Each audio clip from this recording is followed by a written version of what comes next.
নমস্কাৰ, মোৰ মৰমৰ ইউটিউবৰ বন্ধু বান্ধৱীসকল, আপোনালোকক জনাবলৈ পাই সুখী হৈছোঁ যে আমি প্ৰত্যেক দিনৰ দৰে আজিও কেক দিবলৈ ওলাইছোঁ। পুৱাবাৰী তিনিআলিত পাইছোঁ।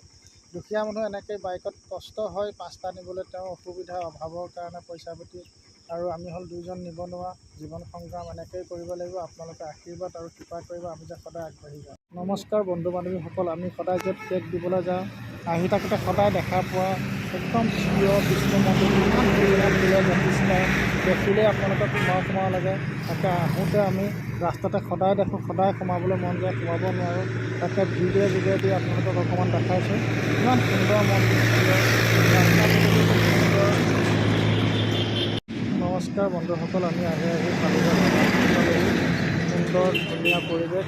আহি বাবা থান পালোঁ, আৰু বেছি সময়ৰ পাছতে আমি পামগৈ আমাৰ গন্তব্যস্থান, য'ত আমি দিবলৈ আহিছোঁ কেক। সুন্দৰ পৰিৱেশ, আপোনালোকেও আহিব। আমাৰ ৰাস্তাৰ পথত আমি যি লগ পাইছোঁ, ধুনীয়া ধুনীয়া মন্দিৰ, সকলোখিনি আপোনালোকে দেখাবলৈ অনুৰোধ কৰিছোঁ। বৰ সুন্দৰ পৰিৱেশ।